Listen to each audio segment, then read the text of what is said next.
English language learner often practice reading in textbooks and language guides, but overall, many English learners do not practice reading as regularly as they do other skills, such as listening, speaking, and writing.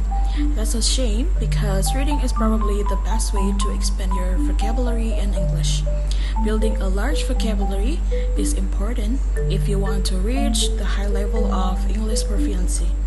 If you are learning another language, there are two main types of reading you should be doing: the intensive reading and extensive reading. Intensive reading is the process of reading slow, short, and reading difficult texts carefully. Intensive reading is the reading method that is used in English classes. It is very helpful if what you read is interesting. However, reading in class, all students read all the same books, so not everything you read is necessarily interesting to you. If you are reading alone and concentrating, it is better to read about the topics that you are interested in. This will increase your motivation. The best books for intensive reading are not long books or novels. Instead, you can read newspaper articles, magazines articles, short stories, short chapters from books, and Wikipedia articles, or the material that provided by your English teacher. These are all much shorter than materials from extensive reading. Intensive reading is all about diving deep into a text to understand it thoroughly. Imagine you are holding a short article, story, or even a textbook of paragraph. The first thing you do is read it slowly and paying attention to every word and a sentence. When you come across words or phrases you don't know, don't skip them. Highlight them and try to guess what they mean based on the surrounding sentences, and then look them up in a dictionary to confirm. And next, think about how the sentences are built. Notice the grammar, tenses, and how the authors connect the idea. Is there a transition word like however or therefore? And these are clues to the flow of the ideas. If the sentence feels too complicated, break into the smaller parts to understand it better. As you go along, try to summarizing what you've read, and imagine explaining the key points to a friend in your own words. Will help you to check if you really understand the text.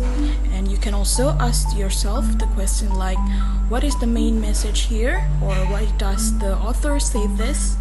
And finally, take a moment to reflect and think about the purposes of the text. What is written to inform, entertain, or persuade you? And does it connect to something you already know? Afterward, revisit your notes and review the new words and the idea you've learned.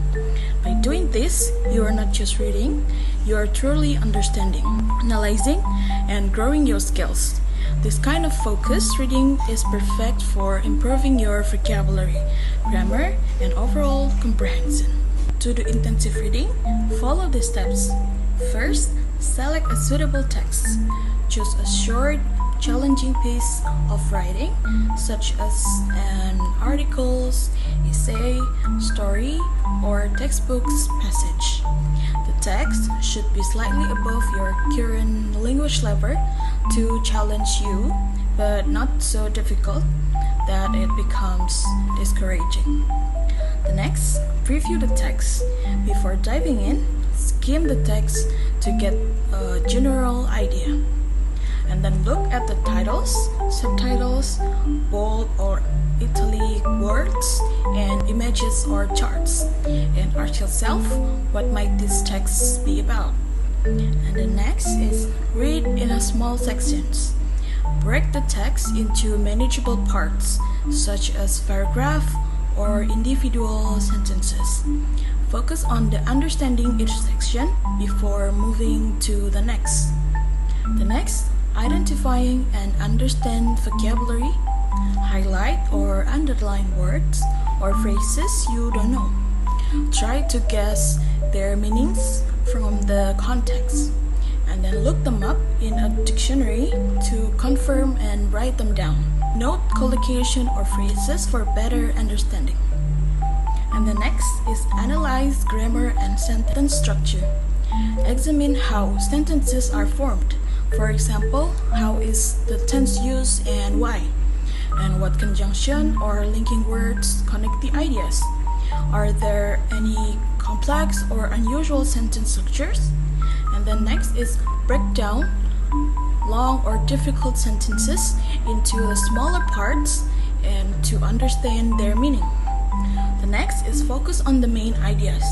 Identify the central theme or purpose of the text, and then pay attention to how the author develops their argument or the story. Look for supporting details that explain or expand on the main idea. Next, summarize and paraphrase. Write a brief summary of each section or the whole text in your own words. This helps you to check your understanding and reinforce the material. The next is review and practice. Revisit the text after a few days to reinforce what you've learned. Use new vocabulary in sentences or discussions. And then the last, apply what you learn. Use the knowledge you gain from intensive reading in writing, speaking, or other forms of language practice.